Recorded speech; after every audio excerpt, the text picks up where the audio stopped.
Hello everyone. ఈరోజు మనం ఎంతో టేస్టీగా ఈజీగా చాంద్ బిస్కెట్స్ని ఇంట్లో ఎలా తయారు చేసుకోవాలో చూద్దాం. బయట మార్కెట్లో దొరికే టేస్ట్ ఎలా ఉంటుందో సేమ్ అలాగే ఉంటుందండి.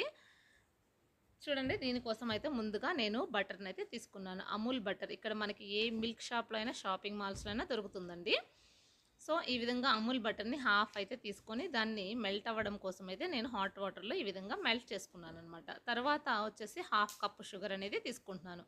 హాఫ్ కప్ షుగర్కి మనం ఒక ఫుల్ కప్ గోధుమ పిండి అయితే తీసుకోవచ్చు. మనం ఈ చాంద్ బిస్కెట్స్ ఎవరిష్టం అండి, మైదా పిండితో అయినా చేసుకోవచ్చు, గోధుమ పిండితో అయినా చేసుకోవచ్చు. మనకి పర్ఫెక్ట్ కొలత వచ్చేసి హాఫ్ కప్ షుగర్కి 1 కప్ గోధుమ పిండి అయితే పర్ఫెక్ట్గా సరిపోతుందండి. చూడండి, ఈ విధంగా షుగర్ని నేను పౌడర్ చేసుకున్నాను కదా. ఈ విధంగా బ్లెండ్ చేసుకున్న షుగర్ పౌడర్ని ఒక గిన్నెలోకి తీసుకొని ముందుగా మెల్ట్ చేసుకున్న బటర్ని అయితే యాడ్ చేసుకుంటున్నానండి. చూడండి, ఈ విధంగా బటర్ మొత్తం యాడ్ చేసుకున్న తర్వాత మనం ఒక స్పూన్తో ఈ విధంగా మంచిగా మిక్స్ అయ్యేంత వరకు, మొత్తం మెల్ట్ అయ్యేంత వరకు ఈవెన్గా ఇలాగా స్ప్రెడ్ చేసుకోండి. చూడండి, ఈ విధంగా కలపెట్టుకోండి. ఈ విధంగా మొత్తం కలిసిన తర్వాత అందులోనే మనం half spoon baking powder, just చిటికెడు సాల్ట్ అండి, అది ఎన్హాన్స్మెంట్ ఆఫ్ టేస్ట్ కోసం అనేది మనం ఈ సాల్ట్ అనేది యూస్ చేస్తున్నాము. చూడండి, అది మీ ఆప్షనల్, లేదంటే స్కిప్ చేసుకోవచ్చు సాల్ట్ని. చూడండి, ఈ విధంగా మొత్తం కలిసేంత వరకు బాగా కలపెట్టుకోవాలి. తర్వాత మనం ఒక ఫుల్ కప్ గోధుమ పిండి అయితే యాడ్ చేసుకుంటున్నాను. చూడండి, ఇక్కడ నేను వచ్చేసి ఫుల్ కప్ గోధుమ పిండి అయితే యాడ్ చేసుకుంటున్నాను. తర్వాత మనం స్పూన్తో బాగా కలపెట్టుకోండి. చూడండి, ఈ విధంగా బటర్ మొత్తం కూడా ఈ గోధుమ పిండికి పర్ఫెక్ట్గా ఈవెన్గా స్ప్రెడ్ అయ్యేంత వరకు చూడండి ఇలా కలపెట్టుకోవాలన్నమాట. మీకు ఇంకా ఏదన్నా సరిపోలేదు, ముద్ద అవ్వట్లేదు అని అనుకుంటే కొంచెం బటర్ కానీ లేదా ఆయిల్ కానీ యాడ్ చేసుకొని ఈ విధంగా చపాతీ పిండి లెక్క కలుపుకోవాలి.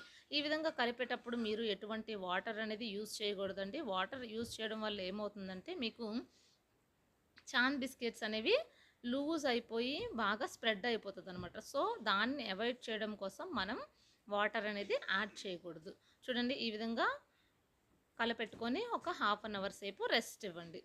చూడండి, హాఫ్ అన్ అవర్ టైం తర్వాత తీసినట్లయితే మనకి ఈ విధంగా ఉంటుంది. దాన్ని తర్వాత మనం చపాతీని ఏ విధంగా అయితే రోల్ చేసుకుంటామో సేమ్ యాజ్ ఇట్ ఈస్గా అదే విధంగా రోల్ చేయండి. చూడండి, కాకపోతే మనం ఇక్కడ వచ్చేసి చాంద్ బిస్కెట్స్ అనేవి కొంచెం లావుగా చేసుకోవాలి కాబట్టి మనం బాగా సన్నగా కాకుండా ఈ చపాతీ రోల్ని కొంచెం లావుగా అయితే స్ప్రెడ్ చేసుకుంటున్నాం. తర్వాత నేనైతే ట్రాన్స్పరెంట్ గ్లాస్ని యూస్ చేసి ఈ విధంగా చాంద్ బిస్కెట్ షేప్స్ లేక కట్ చేసుకుంటున్నాను. చూడండి, మనం వీడియోలో చూపించిన విధంగా ఈ విధంగా మనమైతే అన్నిటినీ కూడా కట్ చేసుకోవాలన్నమాట.